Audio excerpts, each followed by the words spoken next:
What's up, everybody? Thank you for coming to another Dual of Concept DOC production. Today, I'm going to be redoing another Goddess of the Bible panel since, the last time I didn't get to record it. And I really do love this subject because y'all know I'm the goddess lady. With that being said, I'm going to get right into it. And first, I want to, thank Rep for coming through and recording as usual, my creative, everything. Thank you to him. And please look out for him on his website. Rep, do you want to shout out your website real quick? Nah, we good. We good. Good for the day. Okay, not yet. All right, we're not ready for it yet. But anyway, I'm gonna shout out mine. You can definitely find this and my previous stuff and also t-shirts, book bags, all of that at itsaclean.com. And also you will be finding this recording at the Duel of Concepts on YouTube. Again, that is itsaclean.com, and you can find this recording at Duel of Concepts on YouTube. Welcome to the panel, sis. Welcome, welcome. Um, just to catch you up, I'm just doing a quick introduction to my little live that I'm doing tonight.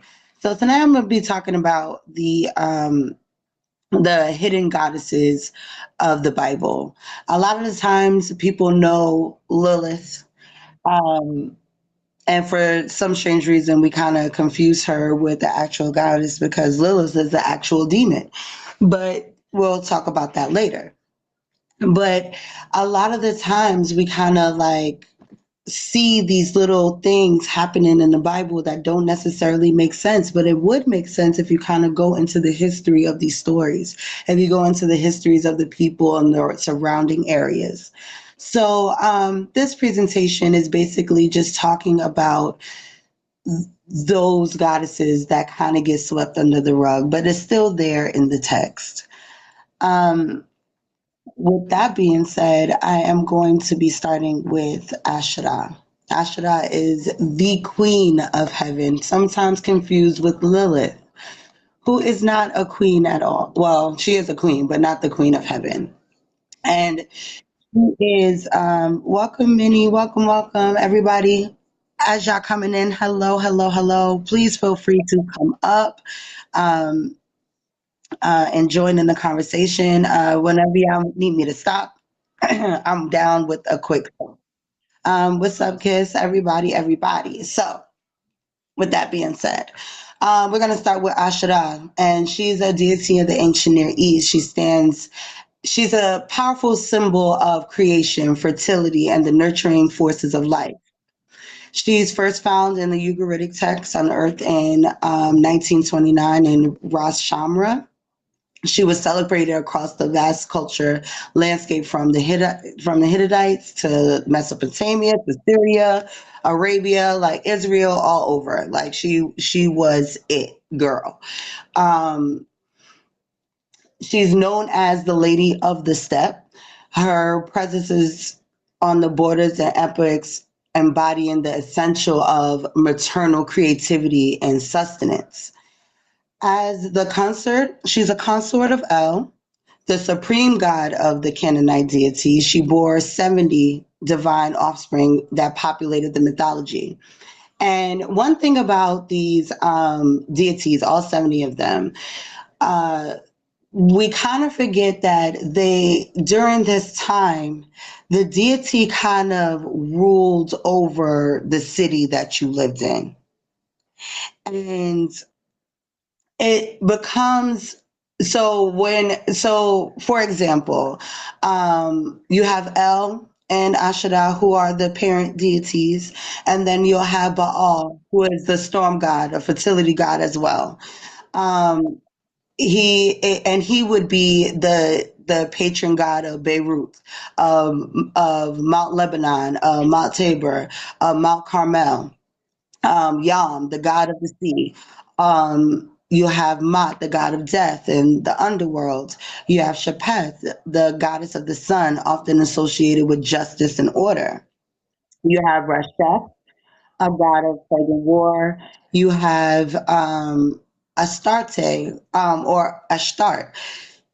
She's also another goddess of fertility who love and war, and she's also often linked to the Venus star, right?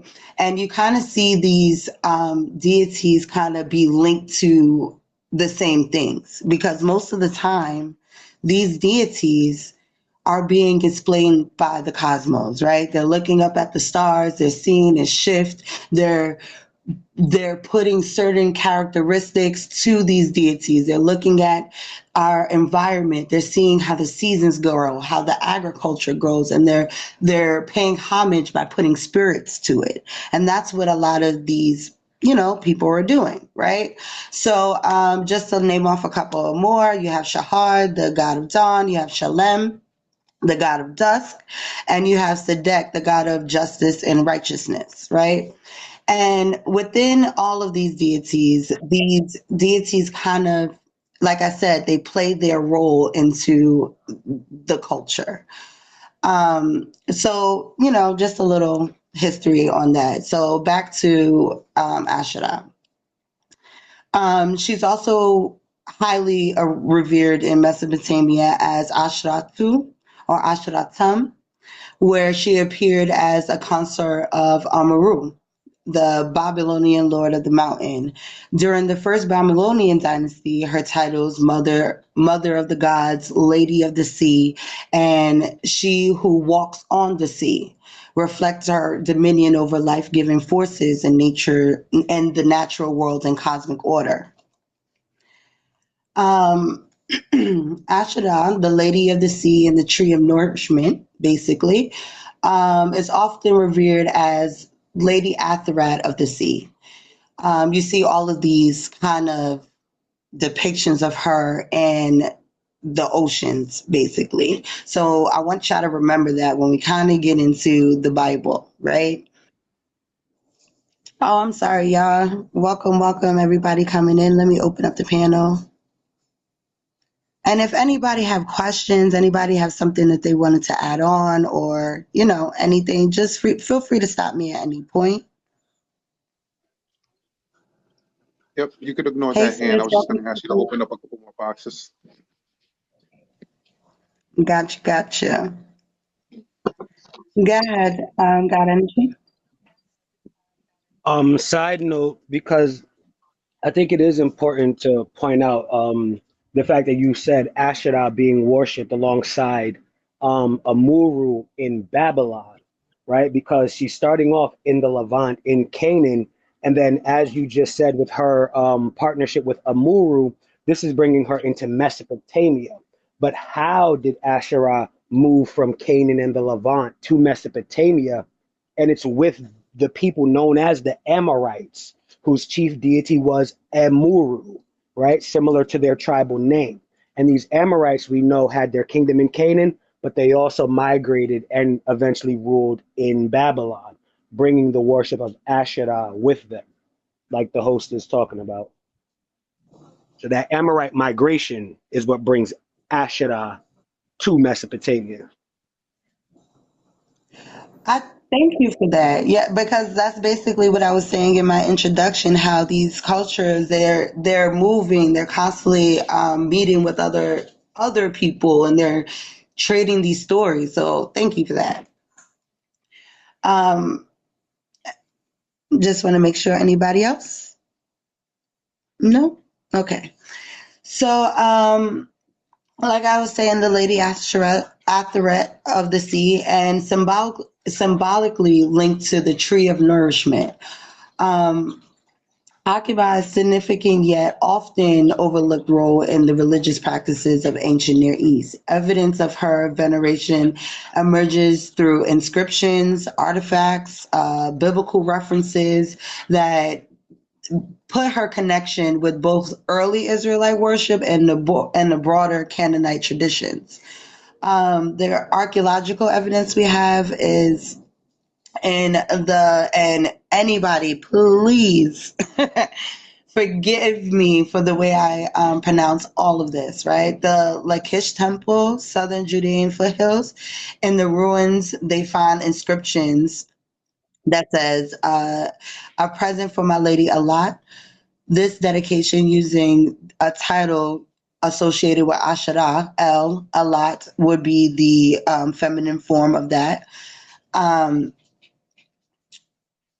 basically giving dedication to the both of them. And then also we have in southern Judea, located along the trade routes, they have large storage jars. And I actually have a picture that I'm going to put in the comments of one of these storage jars that shows some of her symbols. Like I said, she does have the symbol of the tree. Hold on just a second.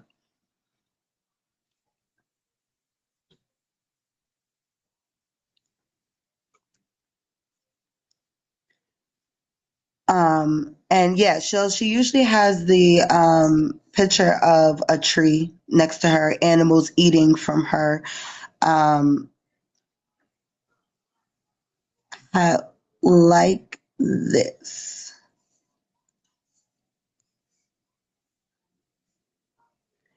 Or you'll see pictures like this, and forgive the blurry nature of the pictures, but you'll see pictures like this, right? Well, you'll have her sitting on her throne in the background, and and the male deities in the foreground, nice and strong in the way we like to see our men.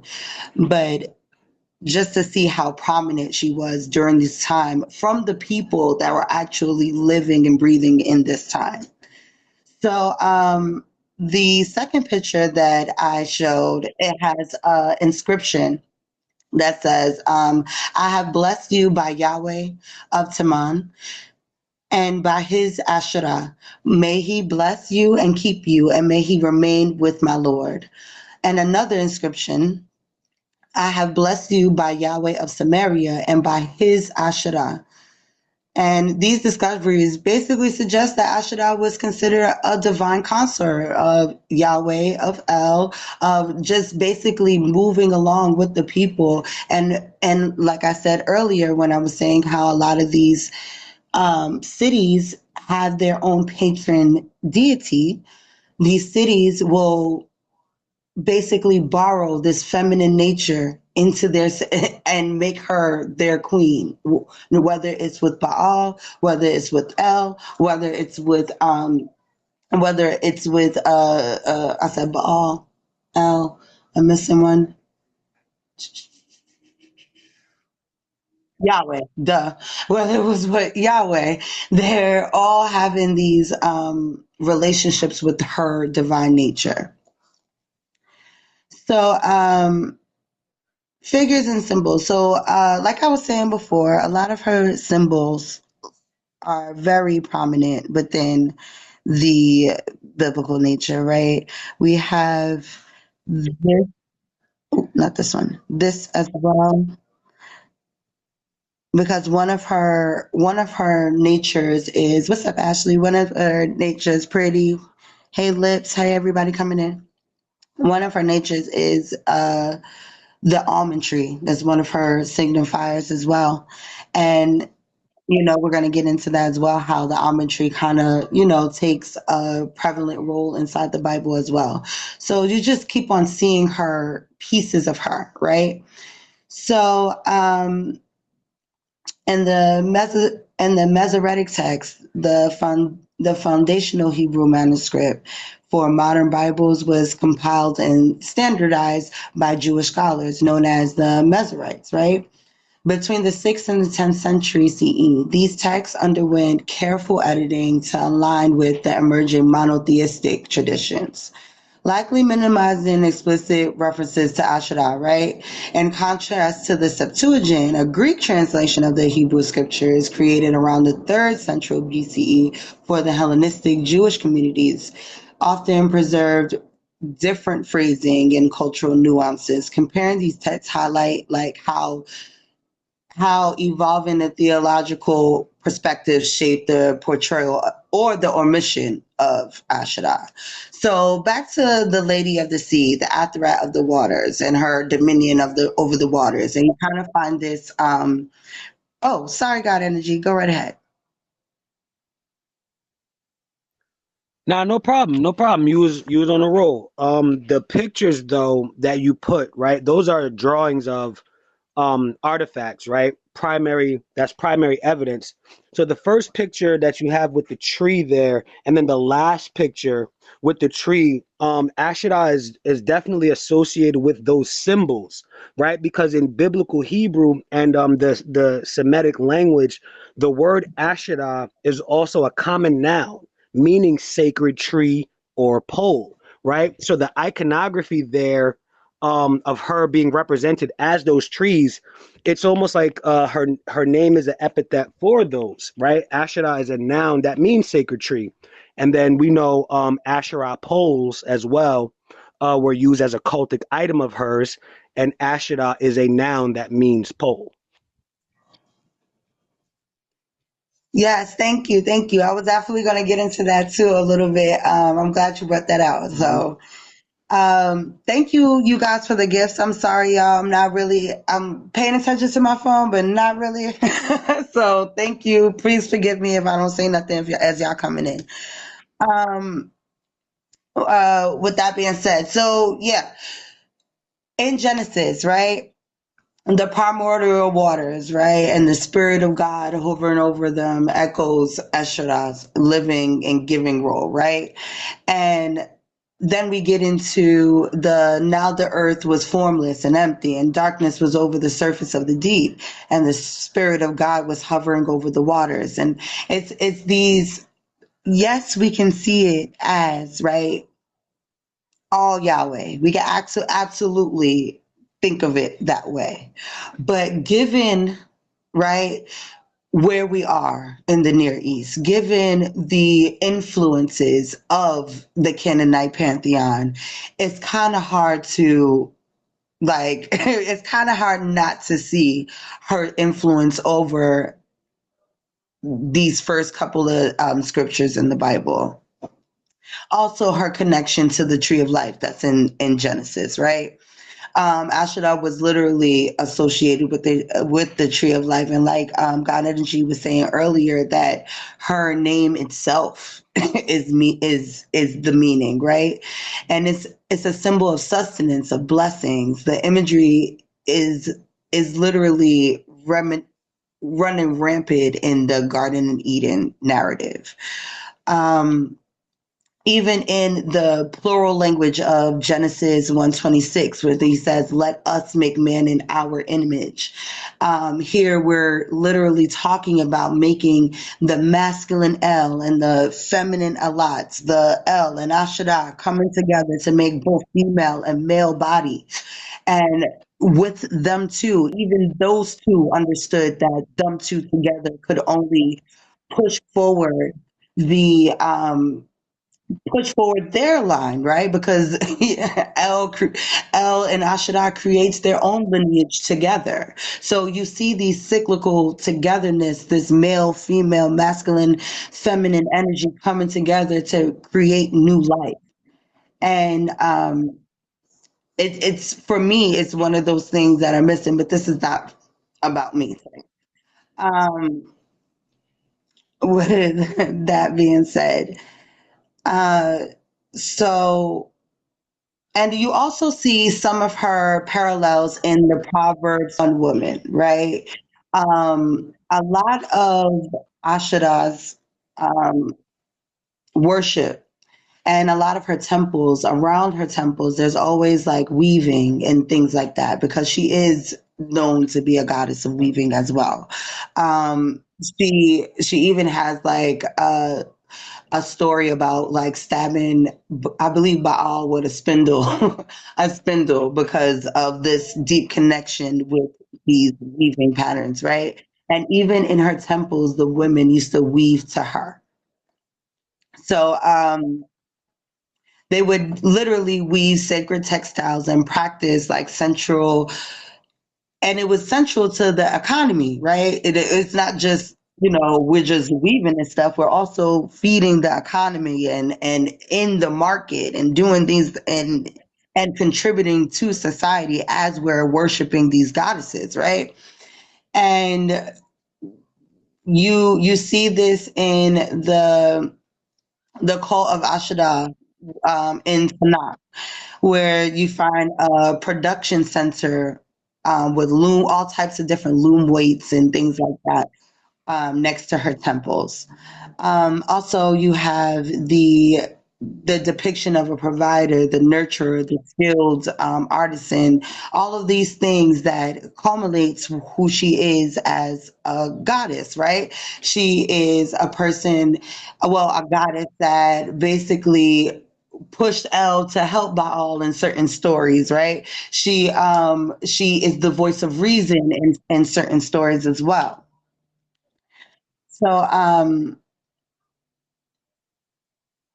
and even in Proverbs 8:22, where it says, Yahweh created me at the beginning of his works, right? The first of his acts long ago. And I just wanted to give a little sidebar that I did mention, like, El creates Asherah, and together they create all of these children, right? So that's another like little parallel to who she is and how she was the first created from him, from El, for El, right? Um, Ages ago, I was set up at the first, before the beginning of the earth, and it gets resonated again in Genesis. Um, and you see this complete worship. Welcome everybody that's coming in. You see this complete worship of Asherah and who she is when from the people, even in the text, right? You see it in Jeremiah 44:17, where the people are like begging to still be able to worship her, right? Listen. We will certainly do everything we said we would. We will burn incense to the Queen of Heaven, and we will pour out drink offerings to her, just as we and our ancestors, our kings and our officials did in the towns of Judah and in the streets of Jerusalem. At that time, we had plenty of food, and we were well off and suffered no harm.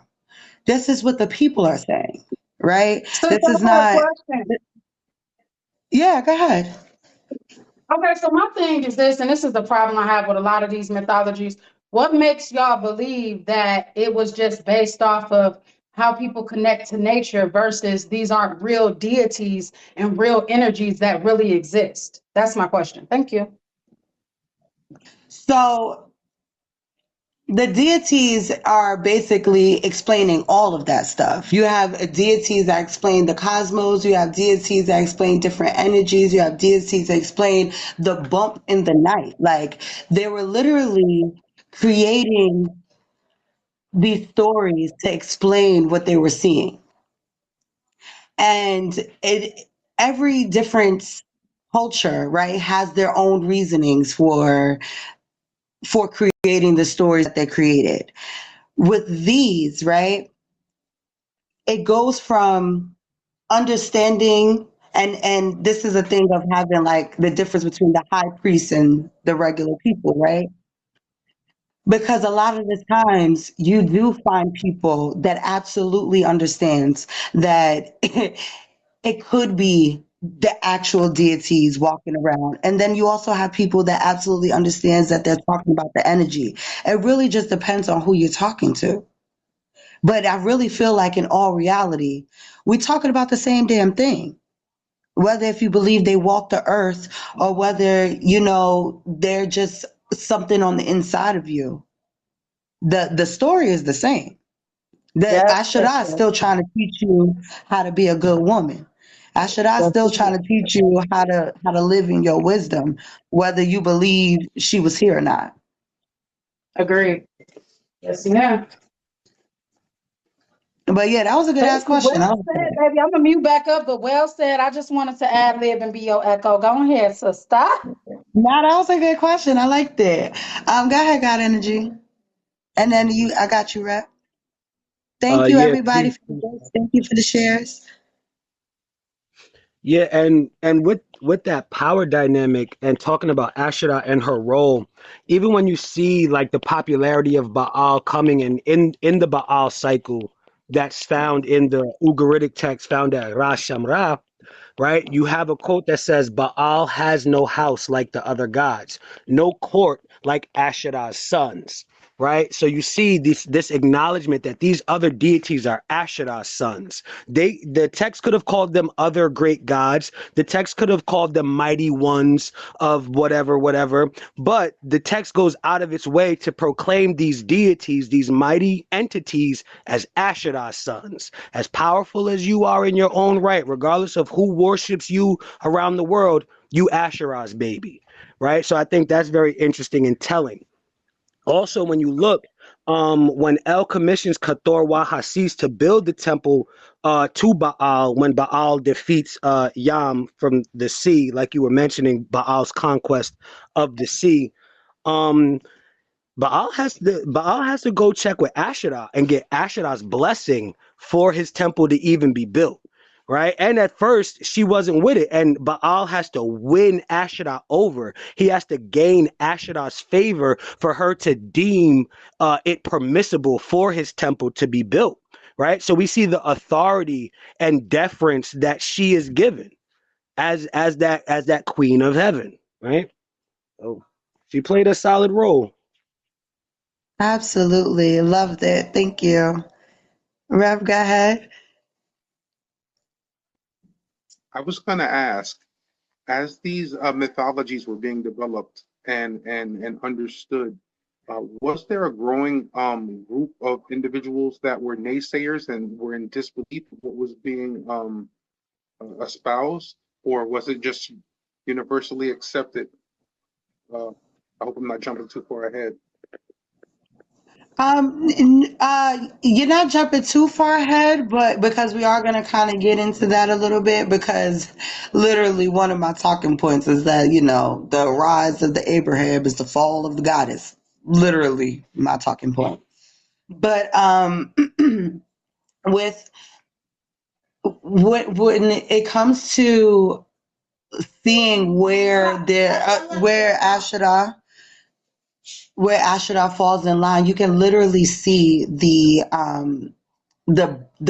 cutting down of her poles in the Bible. You can literally see kings going against their own grandparents in their faith because of they want to praise the old gods. Like, these are things that you can actually find in the Bible, which I'm gonna kind of get into a little bit, but I didn't want it to make it a whole bashing session.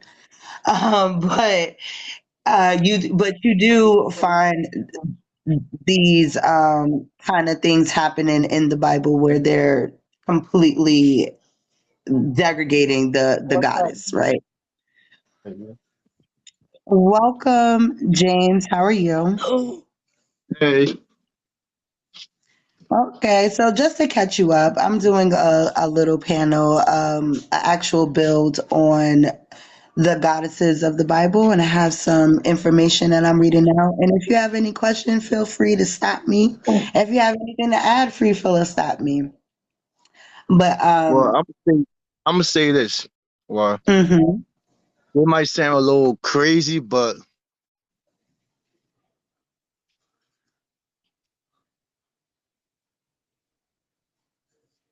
Okay. All right. So bless his heart.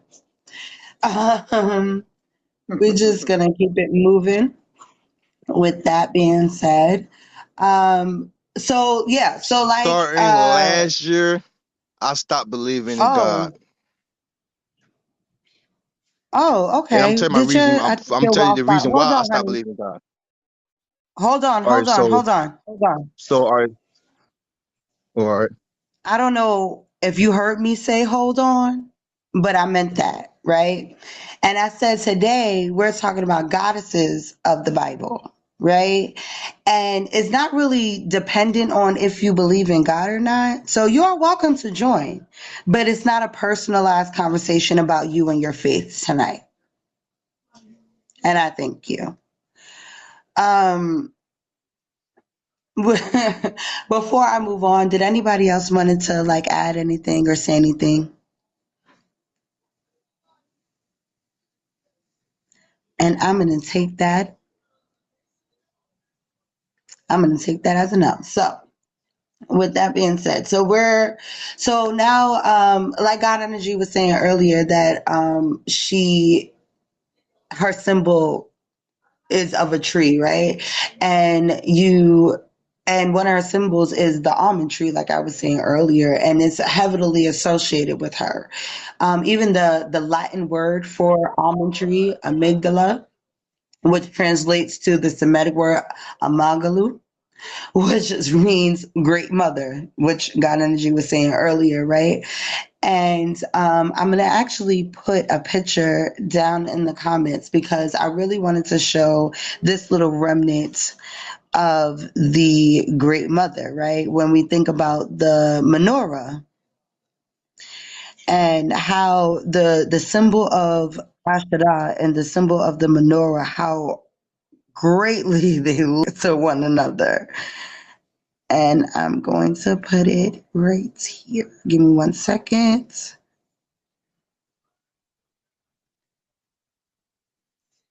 So right there, I have a side by side of the two, right? As soon as it loads up for y'all.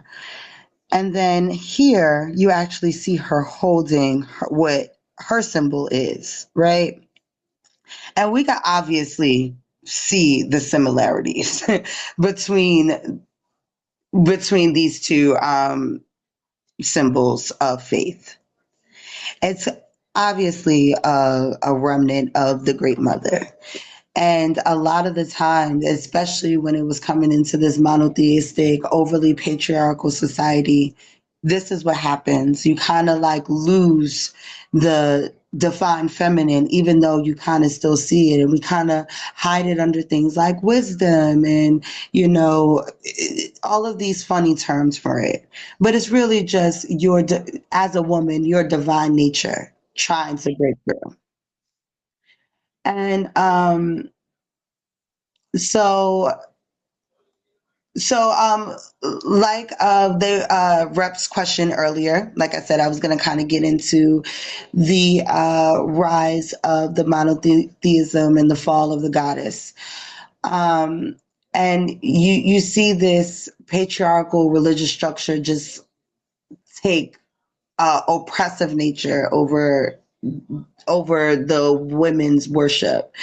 And you see this in 2 Kings 23, 4-7, right?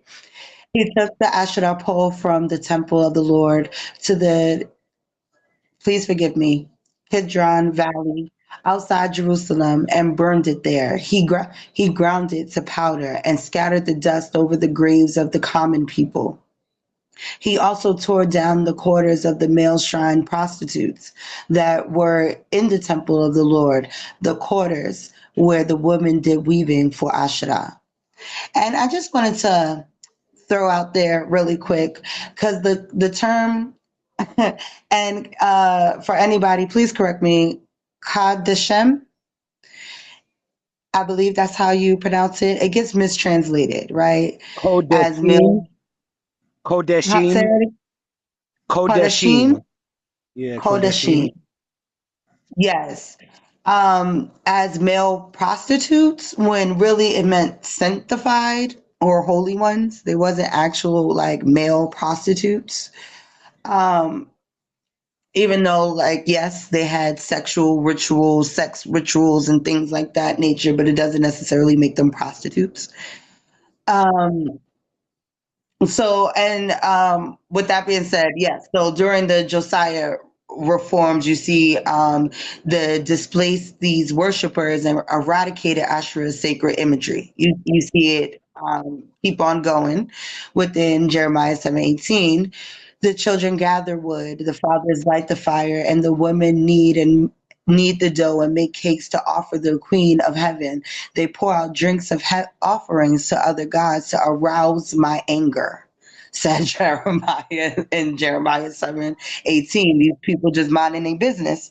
And we're being upset by them just worshiping who they want to worship, just that divine nature. And just to kind of end it off with this little tidbit that I thought was interesting that you could take any way you want. It is also argued that Hosea 2 doesn't describe Hosea divorcing his own wife, right? But rather it symbolizes Yahweh separating from Asherah, which I thought was funny, right? And especially when you think about it as a God telling his children to no longer worship this person, only worship me, or I will basically the children in the divorce, basically, which I thought was also interesting. But it's not as much information on that. I just wanted to add that on just for shits and giggles. So I'm actually coming to the end of my little Asherah spiel. If anybody wanted to ask me any questions about Asherah or add anything else to the mixture, because I kind of do want to get into Inanna / as well to show their differences, because people get these two mixed up a lot. Go ahead, God Energy. When you mention Kodeshim, I think it's interesting because linguistically, from the usage of that, I feel like it should be known that it has something to do with sanctity or piety in some sort of way. Because when you talk about the Jerusalem temple, where you worship is called the Holy of Holies, right? The inner sanctum of the temple is called the Holy of Holies. The Jerusalem temple would have had it. Any Jewish central temple would have had it. But how you say Holy of Holies in Hebrew is Hakodesh, Hakodeshim, right? That same Kodeshim that you're talking about. And in that context, it means Holy of Holies. So it would be odd to me for Kodeshim in one instance to mean Holy of Holies. And then in this instance, Kodeshim means male prostitute, Deuce Bigelow, male gigolo. Exactly. The hypocrisy of it all. Exactly. The word Kodesh, Anybody? Oh, go the ahead. word the word Kodesh goes back to the word, it does go back to separated, sacred, separated, and that's what the children of Israel were supposed to have been, a Kodesh people, a holy people, separated, set to the side, set aside. So I'm agreeing. Yeah. Interesting. Go ahead. Sorry, I just wanted to leave with this. It's interesting that people are putting out translations that would have it mean some sort of male sex worker or prostitute, because some would also talk about, certain patriarchs having transactional activities with, people for sale. So some people have made arguments about patriarchs being pimps and things like that, and it doesn't help when we find translations like this referring to Kodeshim as, male prostitutes or male service workers or sex workers. And then the Levites, they got stories. They have horrific stories as well. That's not so holy. Okay, so we might have to dig into. Maybe they were If you could do a prostitutes. quick brief one. Like the Sakari, like for instance, like the Sakari sects of the Israelites, right? They were like priests, but they were bad priests. See, they only highlight the good ones and all of that stuff. But you had Levite priests that killed people on an altar, the sacred altars and things of that nature. So that male prostitute, I never came past that, but I'm not the expert on those wicked ass Levites. So I got to look into them. Maybe they was selling dick. I don't know. Not selling dick. Selling dick for spirits. Anybody else want to add on before I continue? Because y'all know I like my little smoke break. Anyway, so as you can see, Asherah has a rich history within the Levant, right? the Bible, as well as another goddess, Inanna slash Ishtar. Now, for the remainder of this, I'm gonna be saying Inanna, but Inanna Ishtar really takes on Inanna's attributes, a lot of her stories and things like that. Once you get into the whole Babylonian thing, but I'm gonna be speaking about Inanna slash Ishtar. So a lot of people think that these two goddesses are the same, and they do share several attributes as powerful goddesses of the ancient Near East. Yet they also reflect distant, like cultural and religious traditions. Both are associated with fertility, love, divine femininity, with Asherah as the mother goddess and of the consort of El and the Canaanite Pantheon, while Inanna was the Sumerian goddess of love and war and sexuality. They both embody aspects of creation, nourishment, protection, often depicted as nurturing yet formidable figures. However, Inanna differs in her strong warrior aspects, right?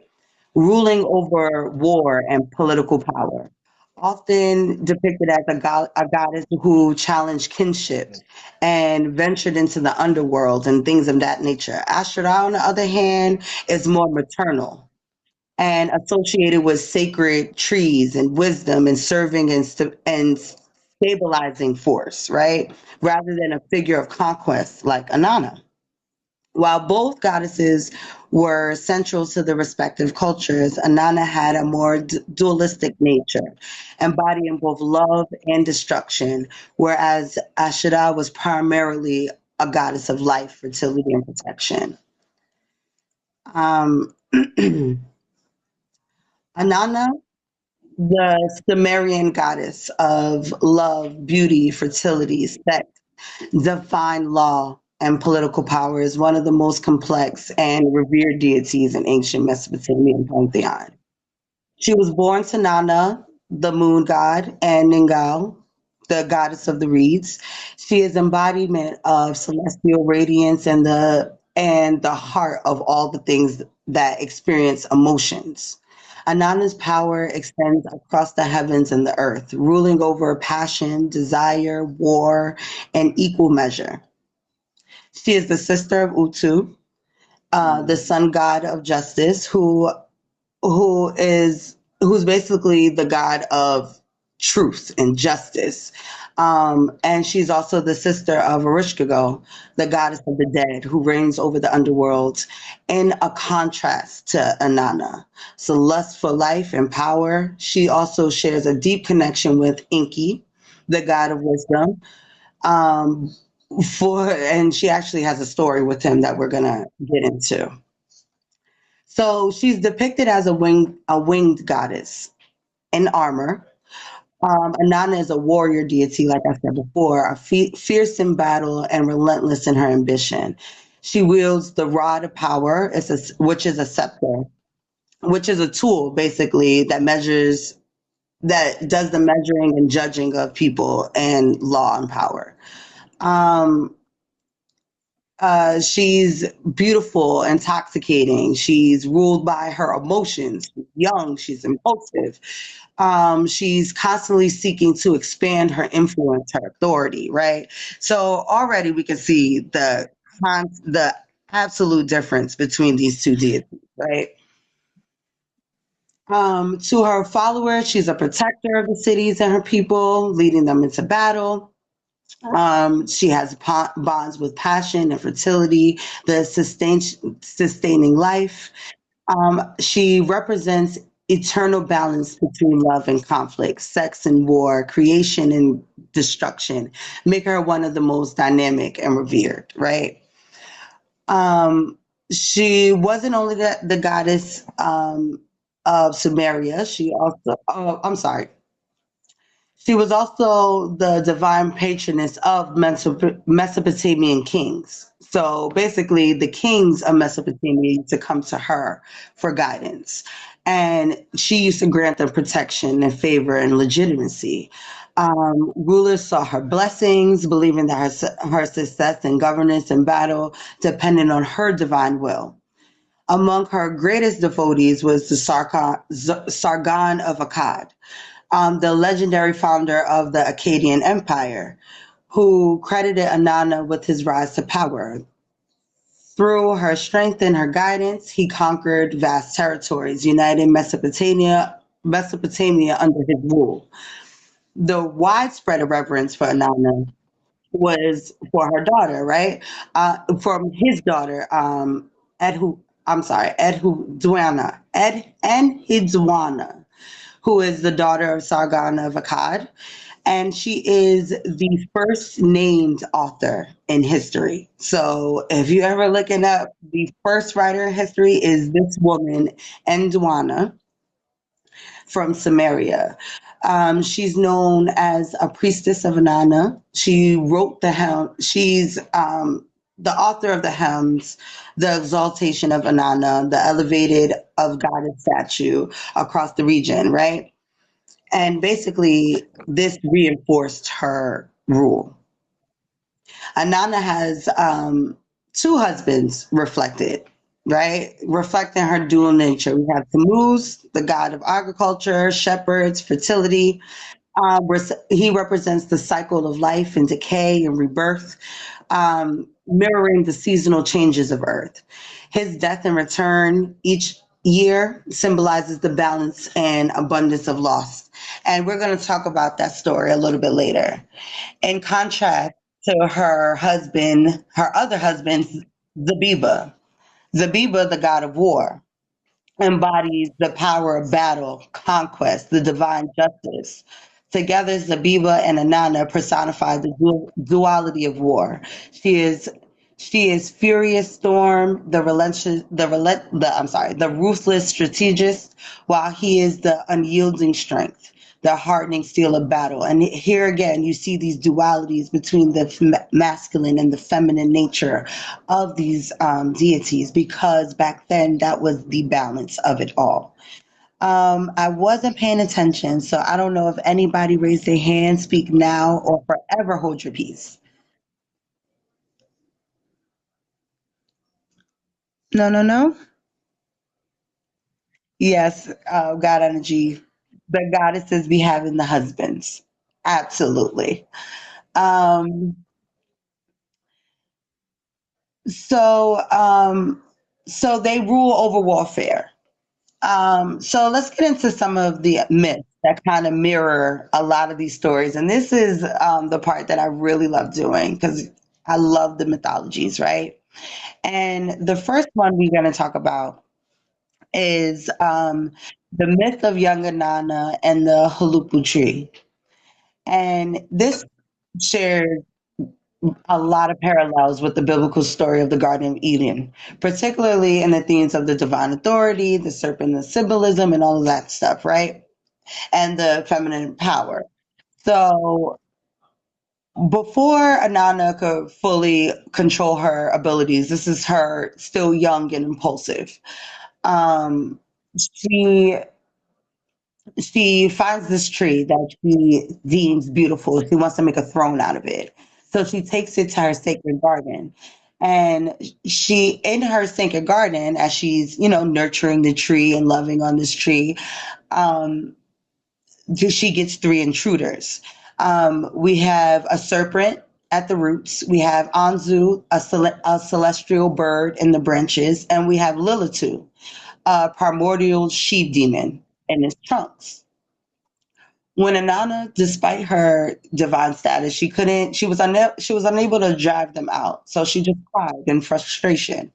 And here goes the hero Gilgamesh to come and slay the serpent, causing the bird to fly away, and he banished Lilith. And afterward, he cuts down the tree and he builds Inanna a throne, and he builds her a bed to signify her authority and her sacred role in fertility and love, right? And we can see the clear similarities to the Garden of Eden, right, in the story of Genesis. In both narratives, a sacred garden is invaded by a serpent, representing the chaos, temptation, or obstruction of divine will. In Genesis, however, right, the serpent tricks Adam and Eve, leading to their fall from paradise. Where in Inanna's story, Gilgamesh defeats the serpent, allowing Inanna to ascend to her divine role, which is a reversal, right? This highlights the key differences. While Adam and Eve succumb to deception and lose paradise, Inanna, through Gilgamesh intervention, gains power and solidifies her divine rule. Additionally, right, you have this leaning on the masculine nature of a man, leaning on it rather than being cursed by the masculine nature of a man. Also, we have a surprise guest of a first known Lilith, right? Lilith. And this further shows how these deities are separate.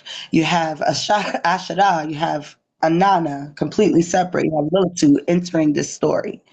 And she appears often.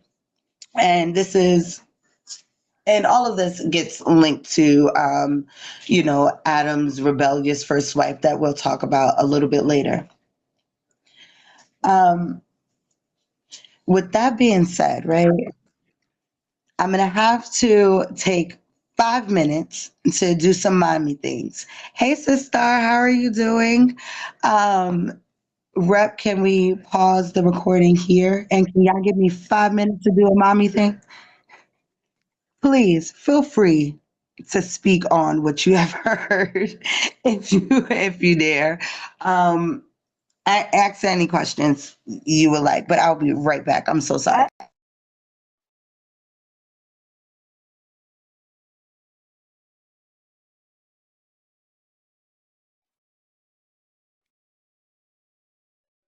I think it's interesting the connection between the goddess and the tree.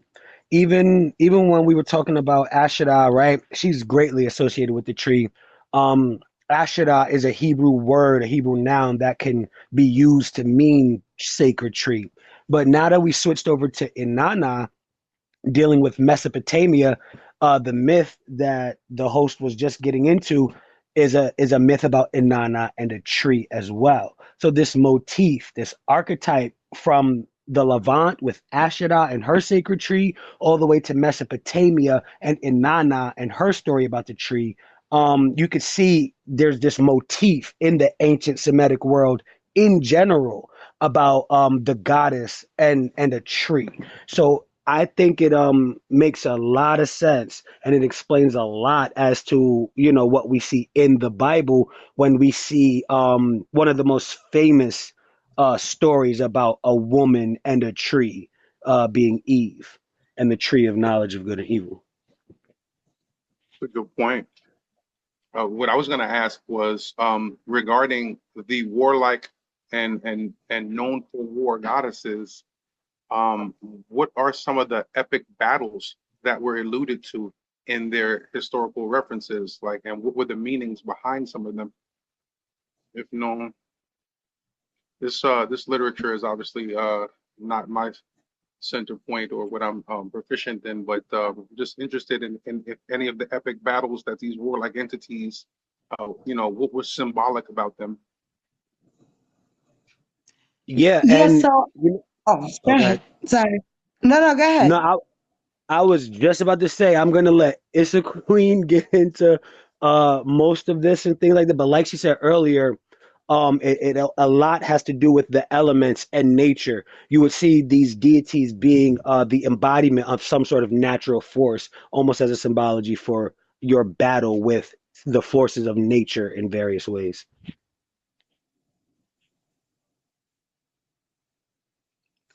Basically what I was gonna say, right? Um, yeah, and I didn't really focus on the battles because it's kind of like a different kind of conversation and a different type of more kind of off from what I was talking about tonight. But I do have at least one that kind of alludes to a battle. But for the most part, it's a lot what God Energy said. It's more so dealing with the chaos of earthly things like earthquakes and storms and floods, right? All of these things, we see them kind of replayed throughout all the cultures. Um, I'm sorry. Yeah, I was talking about Lilith. Okay, so so yeah, like I said before, at least this myth with the tree and the Garden of Eden both explore the divine authorities, the serpent being the opposition, the feminine power, yet they basically reach opposite conclusions. Anana is ultimately empowered while Eve is punished. These differences reflect the cultural shifts between Mesopotamian mythology, which often celebrate feminine divinity, and later biblical traditions, which frame feminine power as like with caution or restraint, right? Um, so I want to kind of move on to the Inanna and Utu and their relationship, right? Utu, her brother, the sun god of justice, is their relationship is rooted in respect, mutual respect, divine duty, unwavering trust, right? She goes to him for wisdom. She goes to him for a lot of her advice when she's on her request. And she also goes to him to seek revenge when somebody was messing with her, right?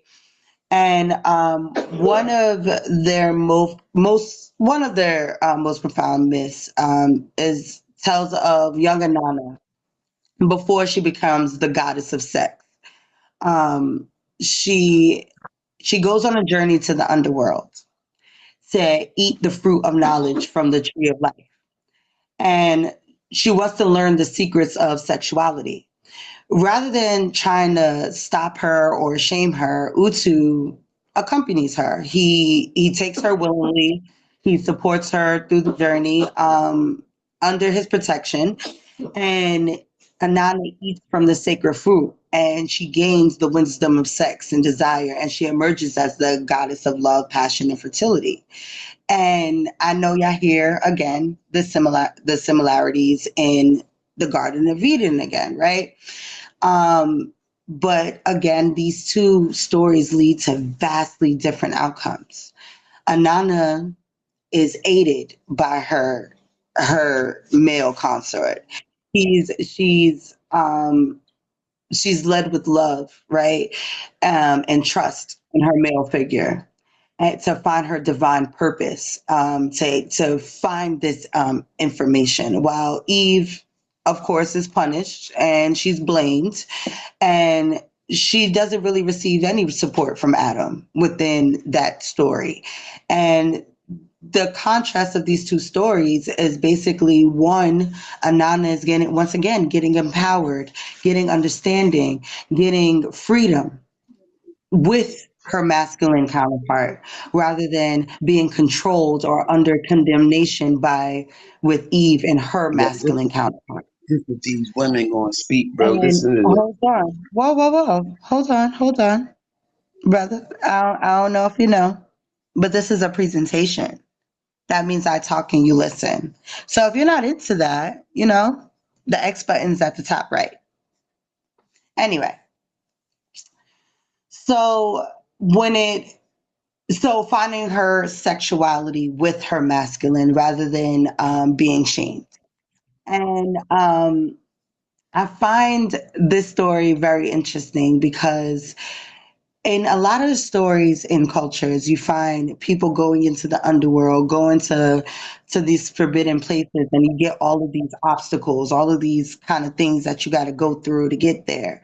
But within this story, Utu and Inanna basically walk together, and she she finds her knowledge and then comes out understanding sex and herself and her inner peace. It's literally a story about women awakening their sexual nature. And I found that interesting, that how it's demonized in the other aspect. which was interesting. So I don't know. I don't know if that, resonates with y'all, but it resonated with me when I first read these stories. It Um, definitely resonates. I think it's good to illustrate like the cultural shift that you were talking about. The cultural shift in the cultural narrative literally affecting and changing the mythological narrative. This association with the tree and the female awakening and empowerment and coming into your own and owning your sexuality. Whereas in the Bible, you see it's almost implied as a thing of shame, right? They eat the fruit of the tree of knowledge and good and evil. And I think in some translations it talks about them now being aware they were naked, right? So this still is implying sexuality, this realm of, you get what I mean? Reproduction, mhm. nudity, naked, lustfulness, sexuality. Another thing I feel like it's important to note is you have what's known as the Euhemerist tradition, right? Where the Euhemerists would say that Zeus was originally a Cretan king, right? So you see this trying to make one the deity with the humans, and you see in this narrative these stories not being told as deities, like Inanna, the deity's actions, right? She becomes a human. Eve is now a human, and the story is now told through human actions. And I think it's important to note when we do this comparison, because when you compare a lot of these ancient texts, the stories are about deities doing these things. And in that cultural shift, in the cultural narrative, it becomes humans doing these things and acting out these stories. So I also think that is, of note as well, to note the general reduction of divinity in these stories in general. That the conversation has changed from the actions of the gods and those repercussions to the actions of humans. Absolutely. Absolutely. Um, yeah, that's a great place to put a pin on that story of sexuality in that in the Anana goes to the underworld for the first time. What's up, GDM? What's up, the cat? What's up, everybody coming in? Welcome, welcome. Um, so we can kind of move on into the myth of Anana choosing the farmer, which would be another one of these parallel stories, right? Where there's two brothers, Enkidu, the farmer, and Tammuz, the shepherd, both sought the love of and favor of Inanna, the god. And at first, Inanna favored Enkidu. The but on the other hand, the Utu, you know, he preferred Tammuz. He preferred the shepherd, whereas Enkidu, the farmer who provided grain and sustenance for a civilization, um, Utu still saw that the shepherd still was a better match, right? Um, where he represented roaming and the untamed spirit and fertility and abundance, because this is the time of herding.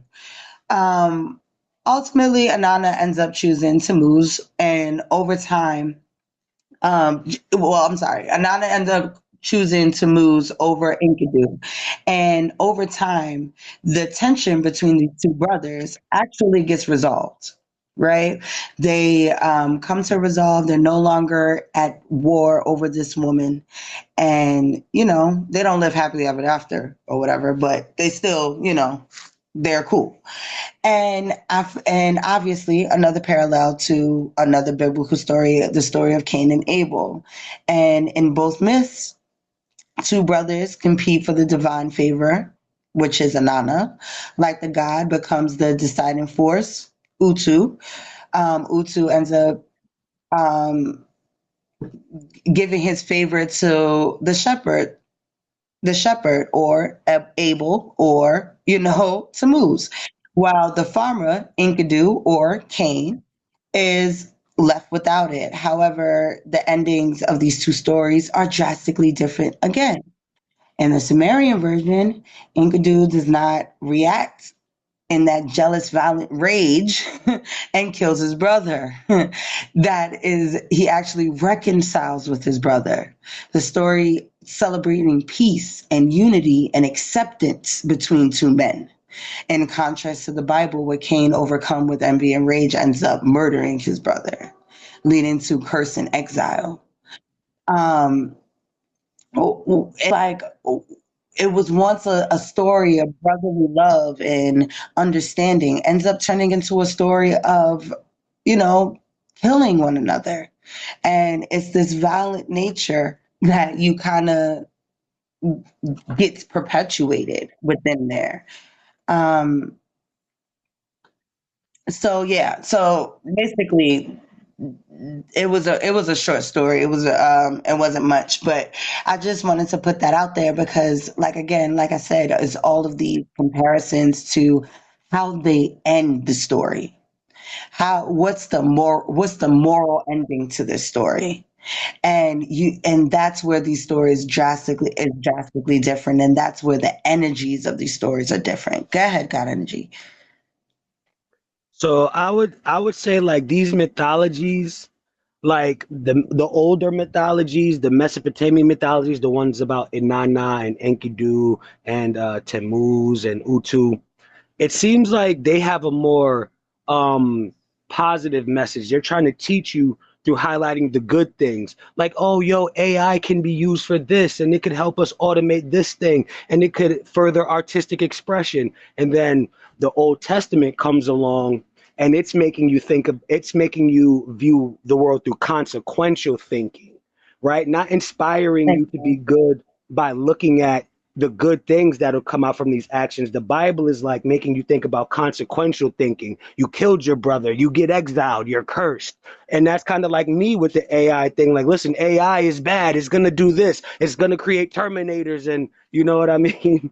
So you can see the difference in how the message is trying to be delivered. Not too much Absolutely. to I AI. get that. And stop coming at my audio man. Thank you very much. I would It was just appreciate an it. example. It was just an I know. example. He has a job to do today. I don't need him going into an AI rant over here, okay? Um, yeah, but besides that, besides all the jokes, absolutely. Everything you said and more. Um, GDN, welcome. You kind of missed my Asherah, Queen of Heaven, but you're right in the middle of my Inanna um, conversation. We're going through the mythologies and doing some of the similarities between her myths and some of the myths that you see in the Bible. Um, we you missed the Tree of Life one, which was one of my favorite ones, but it's all right. We could talk that on the back end about that one day. Um, with that being said, you can feel free to stop me whenever you want to like ask a question or interject or, just you silly rep. Um, whenever you want to just, pop out and show niggas. Anyway, so we're gonna go to the next story. And in this next story, we have the myth of Inanna and Enki. And in this myth, the goddess visits Enki, the god of wisdom, at the temple of Eridu, seeking the sacred mead, the divine decrees that grant civilization and power. Through charm, wit, and a lot of alcohol, Inanna persuades Enki to give her these sacred texts. And remember I said a lot of alcohol because he was very drunk when she got these texts from him. And once he was sober, Enki realized his mistake and sent servants to retrieve them. And this is one of those battle stories that you was asking about. Like I said, I didn't go into the whole battle of it all, but this is one of those battle stories. He actually sends forces to go retrieve the tablets back from Inanna, and Inanna is able to defeat him and keep the tablets. And that's how she ends up ruling over Mesopotamian kings. So I didn't go into that whole story, but that was a nice little Easter egg for you. And I wanted to bring this out because for me, this story reminds me of Lot and his daughters. The story of his daughters getting him drunk to basically, conceive his children. And in the conceiving of these children, these children ends up ruling nations. They become the Moabites and they become the Ammonites, right? And like as you see in Inanna's story, she steals the tablets from Enki from being drunk and becomes the ruler of a nation. And in this story, these girls stole the seed and became rulers of a nation. And it's one of those things, again, where the feminine nature is basically demonized, right? Where in Enki's story, you get this clever, witty girl that basically gets him out of these sacred texts and then triumphs over him and is able to keep it and rule this nation. And in this other side, you have this story of these two daughters that gets their dad drunk, and you have this weird incesty story, right? And it just, again, it's one of these, you see the turn of how we're supposed to look at the feminine aspect. I don't know how many times I can keep on drilling it in, but it's gonna be some more.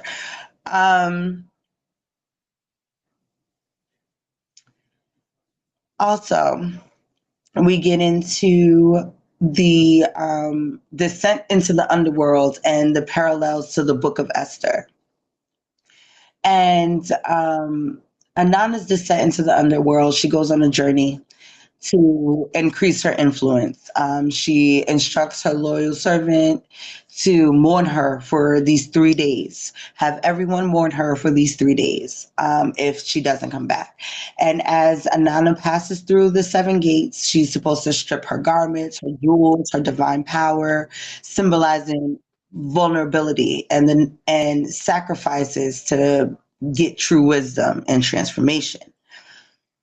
Upon reaching her sister, Erishkigal, in the underworld, Inanna is judged, and Erishkigal kills her, struck her dead, hung her on a hook, and she is basically a corpse for 3 days. And because her husband Tammuz doesn't mourn her within the 3 days, he is forced to take her place. And this goes into the story that I was telling you earlier, how he symbolizes the rebirth, the death, the life, the death, decay. Because every 6 months, he had to go into the underworld, and he has to take Inanna's place and basically live there for a while, right? And it's supposed to symbolize the seasons, going into the fall, going into the winter. And then when he comes back, it's the spring and the abundance of summer. This myth, like I said, is the balance of power, humility, balance of life, death, as the goddess of fertility submits before the ruler of the dead. Like all of these parallels, right? And this also has a parallel to the book of Esther, right? Where Esther risked her life by even approaching the king uninvited. And she's trying to basically save her people.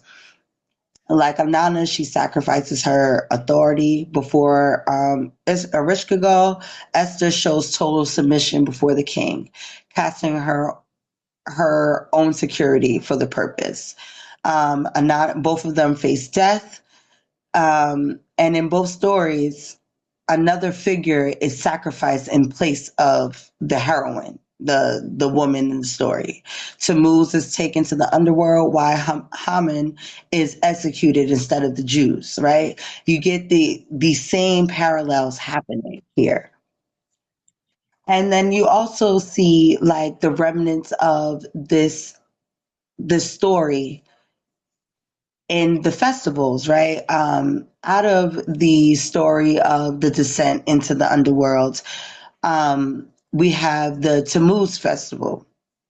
And it's basically a festival about mourning, and you mourn with ashes, and you wail in the streets, and you do ritual lamentations, and you're basically reliving this 3-day mourning period, and you're wearing ashes, you're fasting, which also mirror biblical mourning customs, right? In Ezekiel, where the woman is seen weeping for Tammuz, and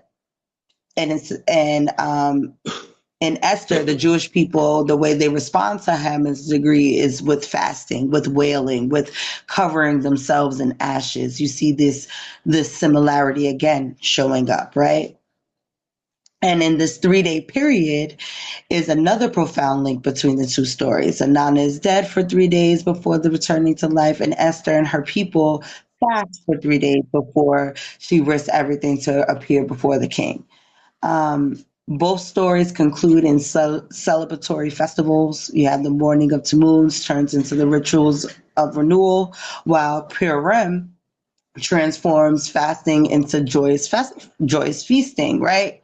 So again, it's uncanny how these stories are just showing up into yes, Jesus was mourned for 3 days as well. Yes, these cycles, you constantly see them show up in these stories. um so with that being said, just to close up on Inanna, uh she is a symbol of strength, of courage, of transformation, all of these different things, from tricking Enki to finding more power within going to the underworld, sacrificing herself. But and she's brave, but one thing she isn't, she is an L's wife, right? And I'm gonna keep on throwing that out there. She is an L's wife, and she also isn't Lilith, a she demon. She's not that either. And like I said earlier in one of her earlier stories with the Huluppu tree, how you see both of these deities within the story. With that being said, y'all, I don't think I'm gonna be able to get to Lilith at all. Does anybody have questions before I kind of speed through Lilith? Because I do want to finish this. No, I just want to say I love the conversation and I love when you get into teacher mode. Thank you so much. Thank you. I appreciate you. Yeah, I'm about to forgive me if I'm talking fast. I know it's a Monday. But I am about to go through Lilith. And Lilith, she's when I say she is she demon, I'm really serious about that. But in the sense of a dark feminine aspect, right? She is the dark feminine. She is the dark aspects of who we are, the dark things that happens to women, miscarriages, stillbirths, infant deaths. All of these things are associated with Lilith. The this dark nature of what it is to be a woman. Lilith first appears in Babylonian texts as a night demon who threatens pregnant women and infants. They used to make amulets and incantations against her. In Mesopotamian belief, Lilith it was a sexually frustrated or an infertile woman who sought revenge on the fertile and the younger women. She was also said to seduce young men, leading them into wasted sexual energy and destruction. Just all of these dark understandings of these natures, right? Just just not understanding your sexual nature as opposed to Inanna who eats the apple eats the fruit and becomes awakened through her sexual nature. Lilith basically spreads through Babylon, appearing in different forms across civilization. In Hittite mythology, Lilith is like a demon, was associated with winds and darkness, bringing disease and madness. In Israelite tradition, Lilith is referenced in Isaiah 34:14, where she is described as a creature of the night living among wild beasts. Greek mythology, Lilith's traits can be compared to the sirens or the Lamia, female spirits who lured men to their doom. Her oldest known depiction of Lilith is found in the Burney relief, a terracotta plaque from ancient Mesopotamia. And in this relief, Lilith is portrayed as a winged woman with bird-like feet, symbolizing her supernatural nature, standing atop two lions, indicating power and dominion over wildlife. Flanked by two owls, creatures associated with night and wisdom, reinforcing her connection to the darkness and mystery. Lilith is the shadow aspect of femininity. And she also is she's often repressed in patriarchal society because her dark feminine is associated with rebellion against control, sexual liberation. She embodies desire that's not for procreation, but just for the power and pleasure of having sex. She is for destruction. She is for vengeance. She's feared for her ability to bring ruin to men, to children, and order. Like, she's just all of these things that you still see in everyday people, but that's another conversation. She gets wisdom through her exile. She holds secrets of forbidden knowledge. So throughout history, we see Lilith as been both a symbol of empowerment and a cautionary tale for women. She represents female defiance and independence and dark, untamed aspects of femininity, standing in contrast to the traditional submissive female roles.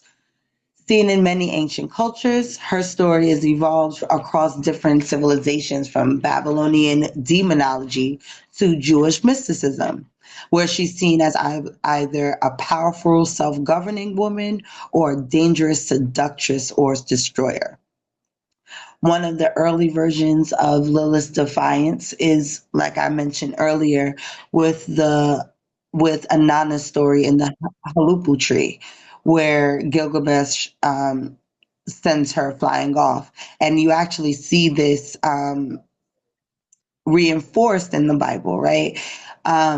Lilith is always portrayed somewhere in the desert or running off to the wilderness. And that's literally where Gilgamesh sends her as well in that like I said earlier. What's up, Rabbi?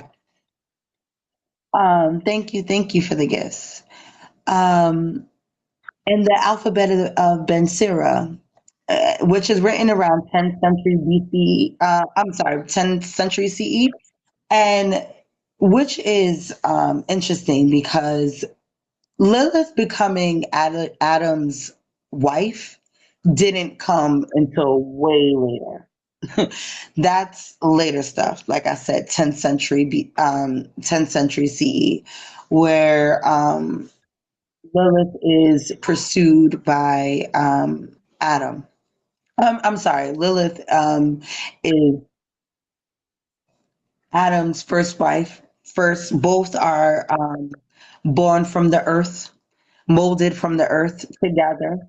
And Adam wants dominion over Lilith. Basically, he wants to have. He doesn't want her on top. She wants to. She wants to have sex with him on top of him, and he doesn't want that because he sees that as oppression. He sees that as damning.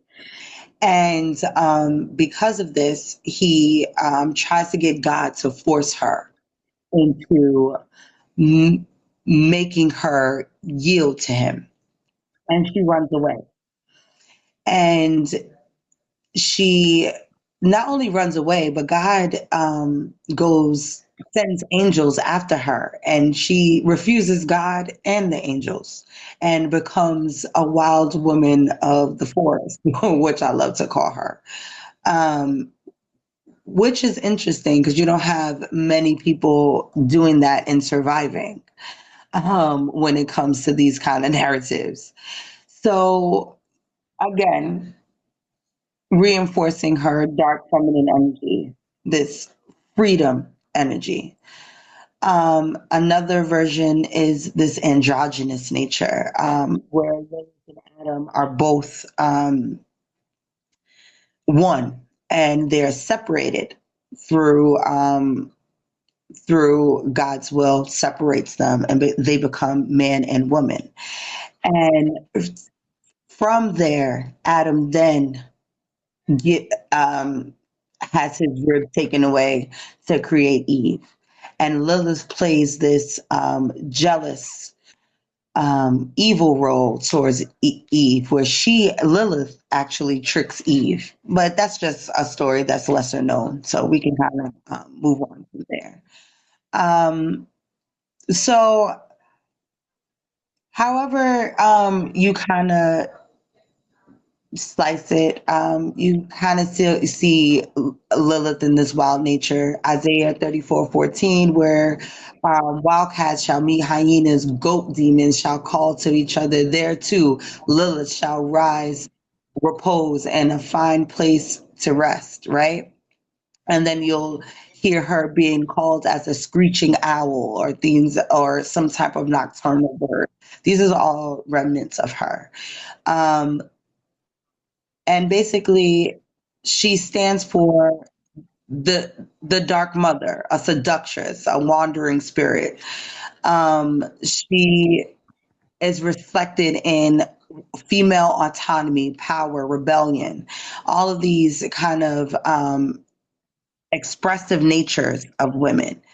And in contrast to Inanna, who is another powerful female figure, right? But not in the gritty aspects of it. She will show her ferocity, she will show her strength, but not in a way that Lilith goes to kind of bring you into your darker nature. So, with all of that being said, that is my presentation. And I do appreciate all of y'all for listening in and sitting in with me on this one. I am here to take questions. I'm here to, if y'all have any questions, comments, concerns, anything y'all want to even add, that would be awesome. Um, are you? Yeah. So, hey, Amor, how you doing? Cassie, I'm sorry for not greeting you earlier. I didn't see you pop up in there. Um, Speak now or forever hold yours. Swan, you have something to say? I saw you come off mute. That's the only reason why I put you on the spot like that. Yeah, I had God energy. Yeah, I think ending this off with Lilith was, I think, perfect because I feel like with what we had talked about earlier and discussed with the difference in the empowering message and the more positive message of some of the more ancient mythologies versus the message in the Old Testament that makes you think about consequences, the message in the Old Testament that kind of not kind of, it definitely stifles female empowerment, female divinity, that aspect. I think Lilith is a perfect place to leave off because I think Lilith was used as a way to characterize the older view of female empowerment, right? Not Inanna, not Asherah. Lilith was used, right, for the propaganda, for you to then Mm-hmm. have a more open mind towards the message displayed through Eve, right? So they didn't compare Inanna and Eve. They compared Lilith, the clearly dark expression of Mm-hmm. the femininity. So they used Lilith and painted female divinity with a bad light through Lilith. So you would then look to Eve as a more reasonable alternative. It's interesting. Absolutely. I love how you put that together. That perfectly said. Thank you. Thank you. Exactly, Spilly. So yeah, yeah, and if y'all know, I'm all about empowering the feminine energy. We need more of it in life. We need more of that compassion, that empathy, that collaboration, that community. All of that falls under the feminine aspect that we need more of. And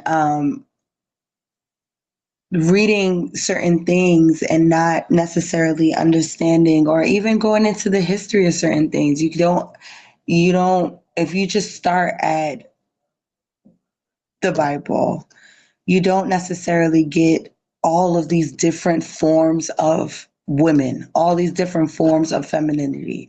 Because, like I said before, it's really just whether you want to see Inanna as a regular person or not. Like, I would argue that Inanna could be Amarinus, like somebody who had a family, love of a husband, a son, children, right? And then also a fierce warrior at the same time. Then you have like a Bloody Mary, somebody who would murder millions of people and not think twice of it. Like you do see these deities walking the earth. You just got to know who they are.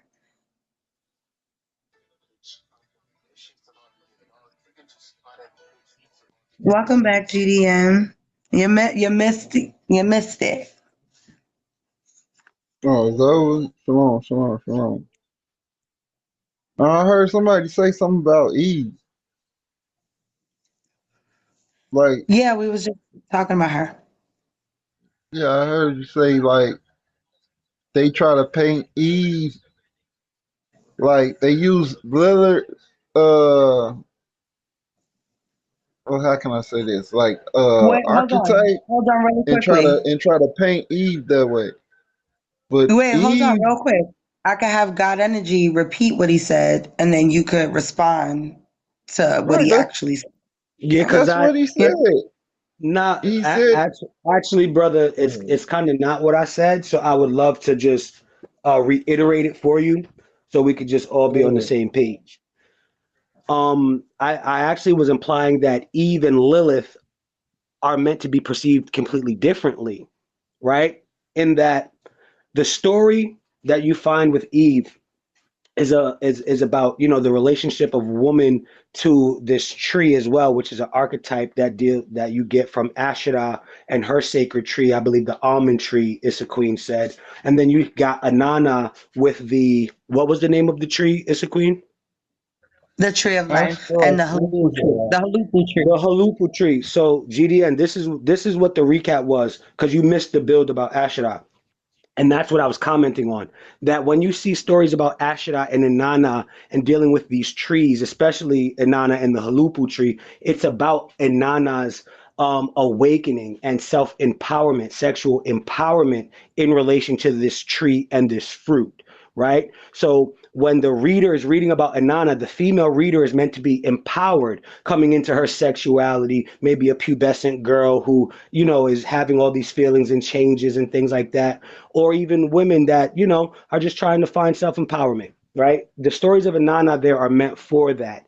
Eve takes the same archetypes from the Inanna story, but Eve now and Adam are ashamed of their nakedness, right? They're not sexually empowered through these same elements that Inanna was empowered with, right? They're ashamed. So that message of sexual empowerment for the woman through Eve is not there. So one reading this might go, I'd rather be like Inanna because she's sexually empowered.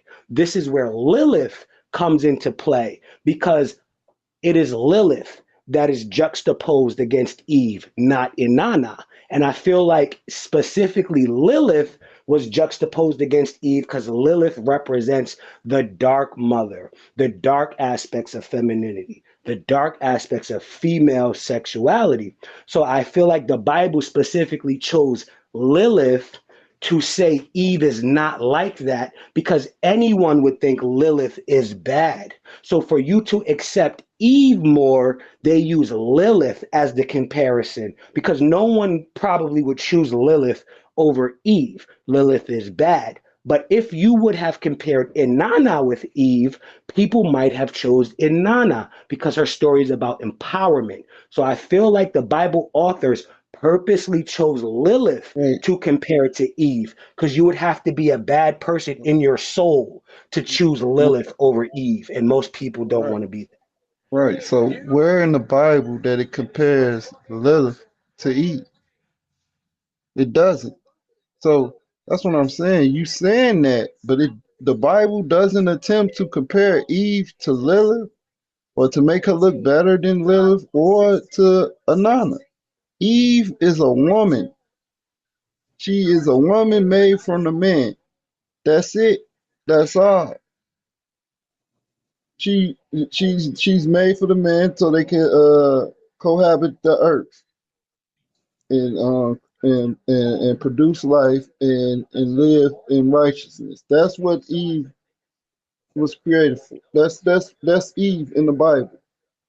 Um, they don't mention nothing about Lilith in Eve's story, or whenever the Bible is mentioning Eve. It don't mention no archetype of Lilith. Lilith is mentioned one time in the Bible as a satar, right? In Isaiah, I think like 34 and like 13 or something like that. That's the only way. That's the only place she's mentioned. That's what So I'm saying. and everything I said still applies to your construct because I was not implying that the Bible gives a one for one comparison of the two and goes in extensively about this. The mention of Lilith is supposed to trigger the Lilith mythologies that these peoples would have been familiar with. So when the Well, it people does. read that, wait, hold on. When the people read that one thing of Lilith that you just said Lilith is mentioned once, the reader at that time would know to associate that with Lilitu because these are ancient Semitic peoples that would have been familiar with these traditions. So when the Bible mentions Lilith that one time, the reader is knowing, oh, that's Lilith from Lilitu and all of that other stuff that was happening with the demons and the children and you get what I'm saying? So you read that and know, okay, that's bad. We don't mess with that. We don't mess with Mesopotamia and Mesopotamian mythologies because Lilith makes it all look bad. Whereas Inanna may have made things look good because of her story of empowerment. So I'm not But it saying at talks all. about Wait, hold Inanna on. too, though. I just want to land my plane because we know the Uh, narrative associated with Lilith, right? I but feel you like you might be using the getting. Wait Bible a to minute. you Can I paint just? you. Well, hold Can I on, just y'all. land my Hold can on. I just land my Hold plane? on. Let God Energy land his plane, and then we're gonna go right back to you, GDN.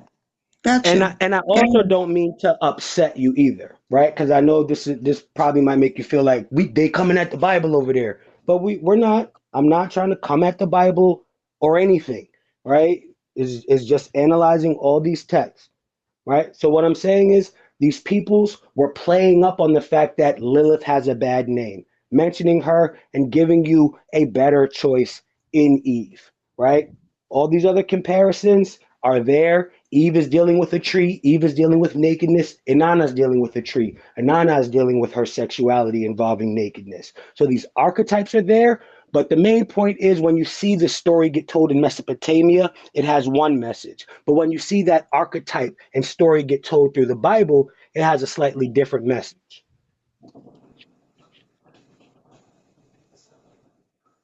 Yeah, GDN, it's on you. Yeah, I don't think y'all know who y'all really talking about. But Eve is um Eve is not depicted like Inanna or Lilith. But we can agree that I think the sister said that Lilith is like a demon or something like that, right? It was like a spiritual being that that's basically like the dark side of the woman femininity. Um feminine nature, right? So what happens is um when Eve partake in the fruit, that spirit enters her, right? Because that's that's the evil. That's the evil. If that spirit, if that being is depicted as that, that's the spiritual being. That's what's in the fruit. That's in the tree of the knowledge of good and evil. Right? It's a spiritual being. It's a spirit. So it tells you in extra biblical sources that you know that they fight, do battle, and all this other stuff, right? And cause wickedness and destruction on earth. That's what these spirits do. So that's why I said that. But what I wanted to get to more personally is that these Mesopotamian deities don't have nothing to do with Eve being the mother of all living, right? The Asheroth mission in the Bible. Asheroth, if you go into the study, if you go into her name, Inanna was called Asheroth at certain periods of time in different places, because Inanna wanted her name to be known throughout the whole, let's say throughout the whole eastern coast, wherever they was from Mesopotamia all the way down to Kemet. She wanted her name known, so her name is different in other places. So you have Ashtaroth, you have Inanna, you have Astarte. These are all the same. Queen Semiramis. These are all the same deity. Wait, can I And stop you though? also her Okay, go ahead. devotees Thank you, were friend. homosexuals, homosexuals, what we call trans genders, and prostitutes. A lot of prostitutes. She was married to Damazil, and I believe he got trapped in Hades or something like that, or he got trapped in the underworld.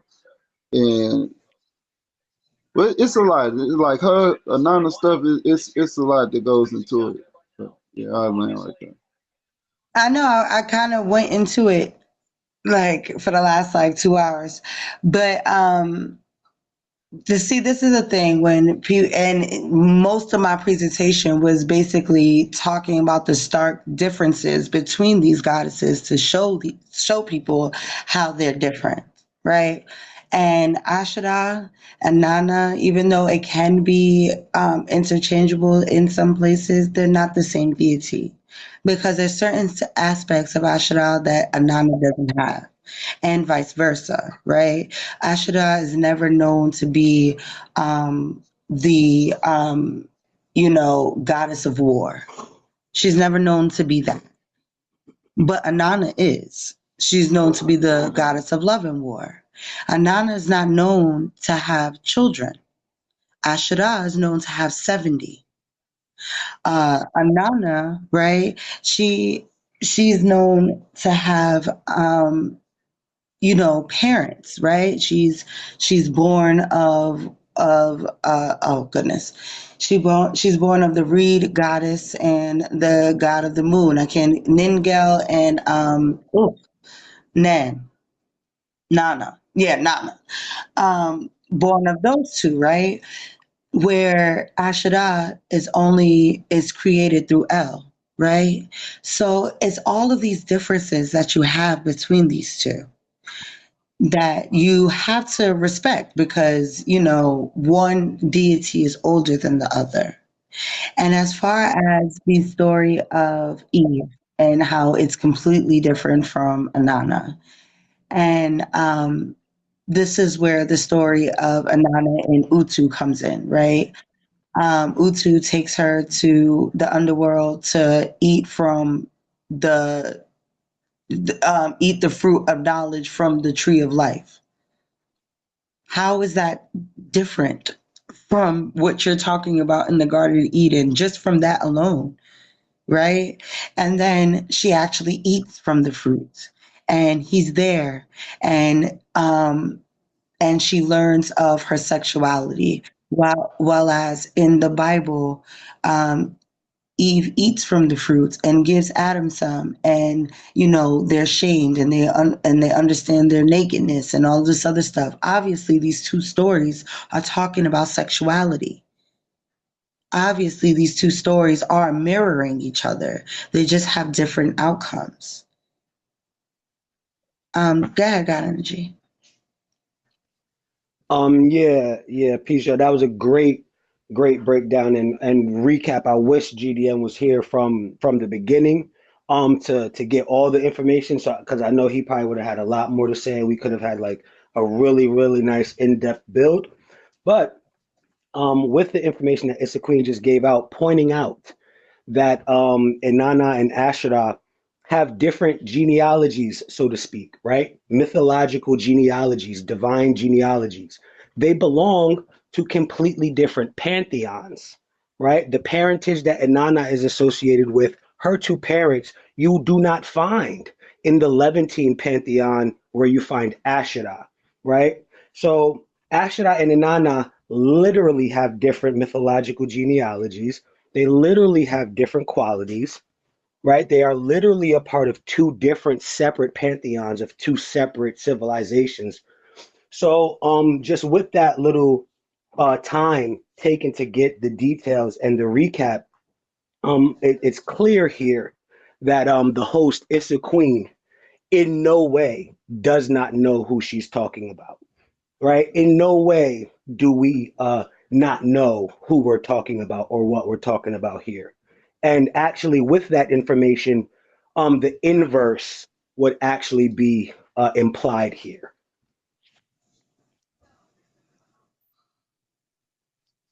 Go ahead, Capone.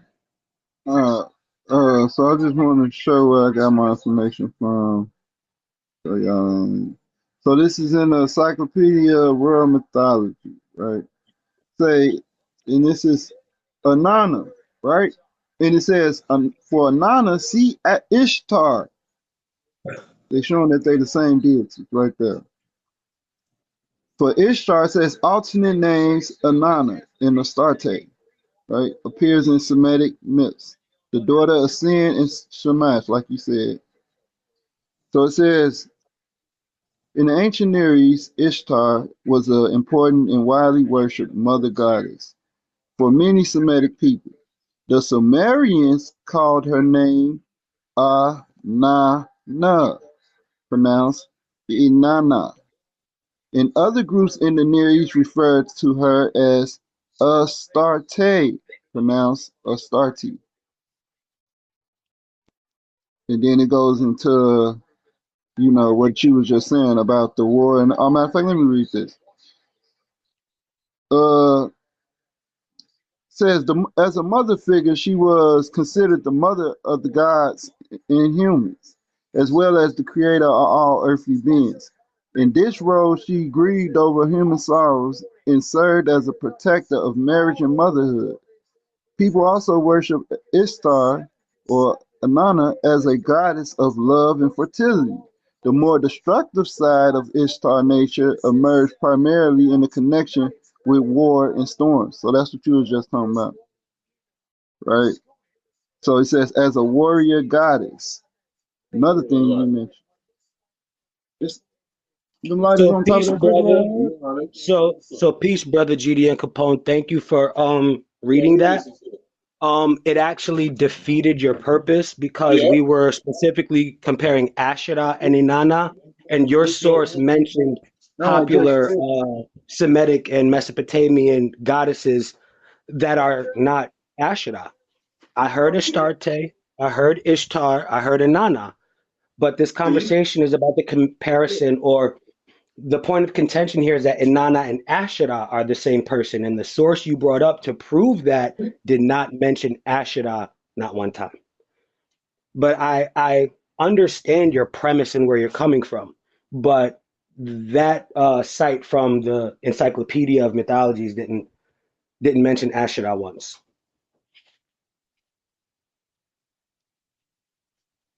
This was a great panel. This was a great build and great topic.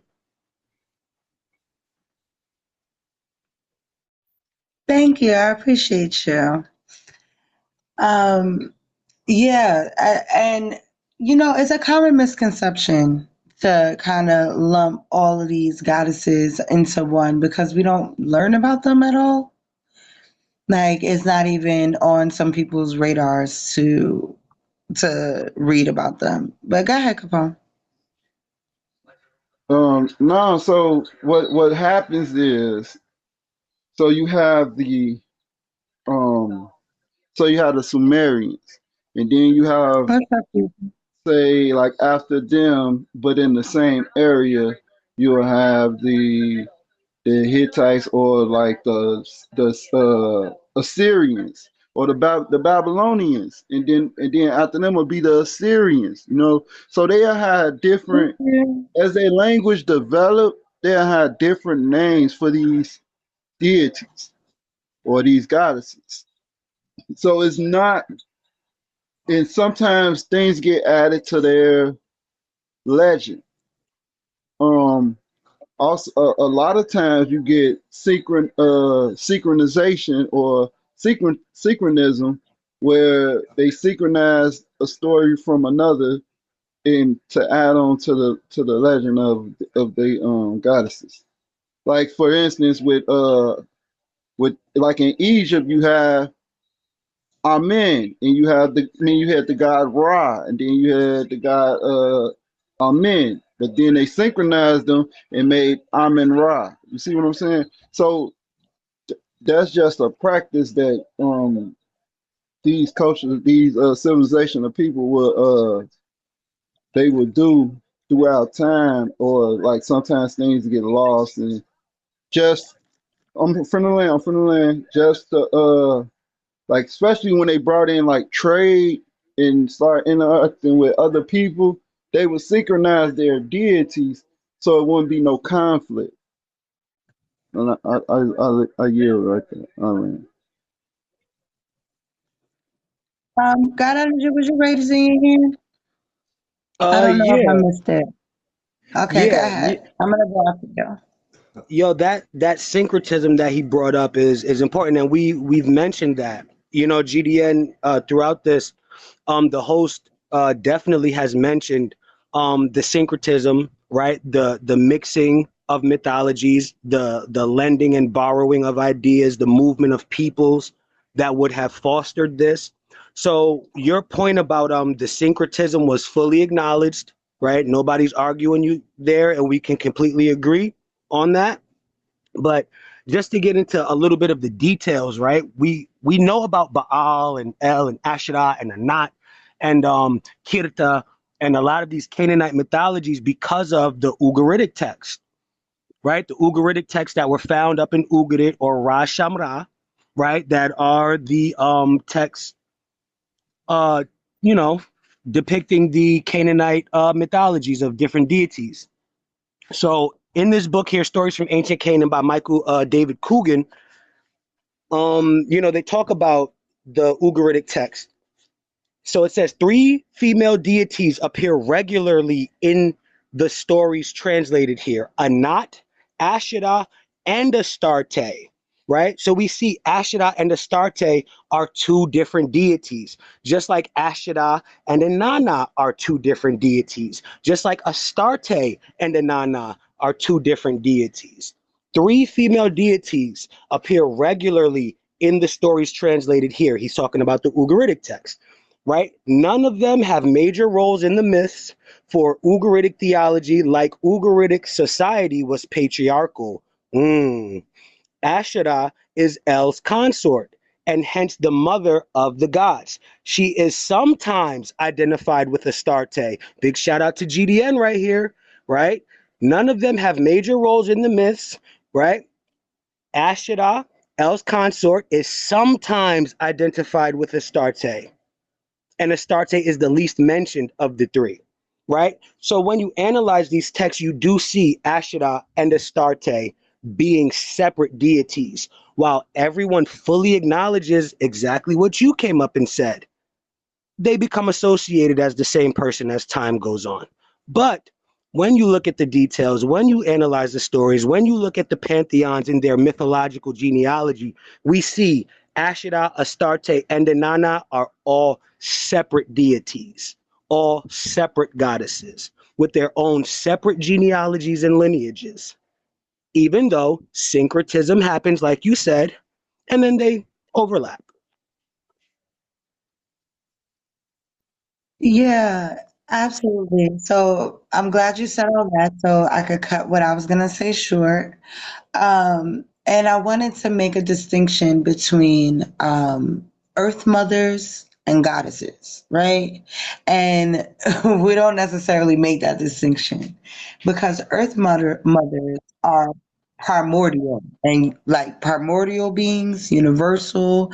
They're about the cosmos and the chaos of the cosmos, the chaos of the deep oceans, right? And then you have goddesses where they are more so coming with these myths, these stories, these personality types, right? These roles that they're playing within humankind, all of this stuff. There's a complete difference. So for Earth Mothers, that would be your Asherahs, the one that created all 70 other children from her. That would be your niece that was created by herself, your Gaias, right?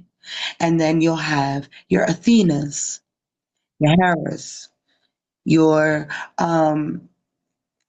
Ananas, things like that. So there's even levels to the Pantheon, but that's kind of getting deep into that whole thing. GDN, I don't know if you raise your hand. It's probably all the way up there. Thank you for the lottery and the gifts, everyone. I appreciate you. Thank you. I feel like that was an amazing addition to highlight the characteristics of these deities that then also highlight their individuality from each other. So we can kind of separate the syncretism that we fall victim to by the fact that we are introduced to these texts so late in time, right? We are very far away from the source material. So we are at the end of the game of telephone. So we are most susceptible to the most manipulated messages about this information, right? When you play the game of telephone, the further you get from the source, the more distorted it gets, which is why we sometimes have these distortions that these deities, these goddesses are all the same goddess. And I feel like highlighting their characteristic differences as their functions of goddesses, like the host just did, ooh, blows the conversation out of the water. Thank you. I appreciate you. No doubt. So yeah, if anybody else have anything they wanted to add to the conversation or have any questions about anything that they heard, now is the time because I'm about to close this bad boy out.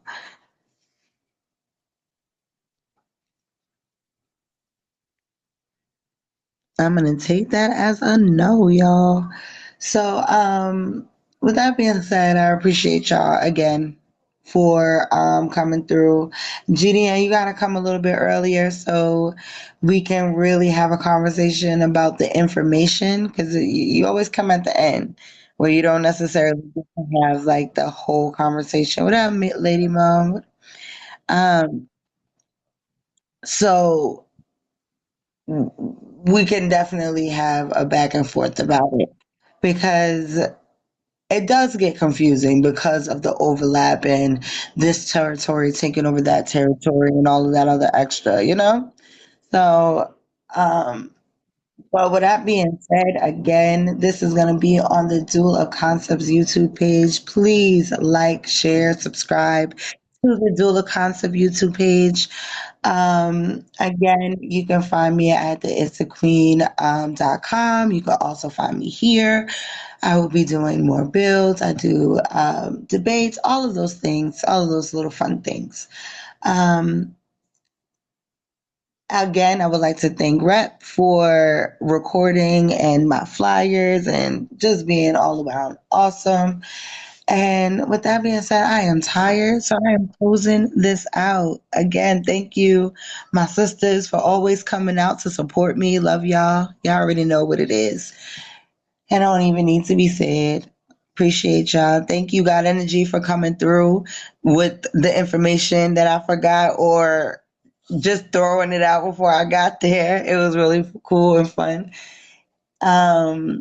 Thank you. No problem, no problem. Didn't mean to step on any toes in the process, but No, you thank absolutely you. didn't. You I'm about absolutely to change didn't. my name to Canaanite out here, GDN. You better be scared. I'm changing my name to Big Canaanite Energy out here. Y'all better be scared. I cannot. Oh, you should absolutely do it.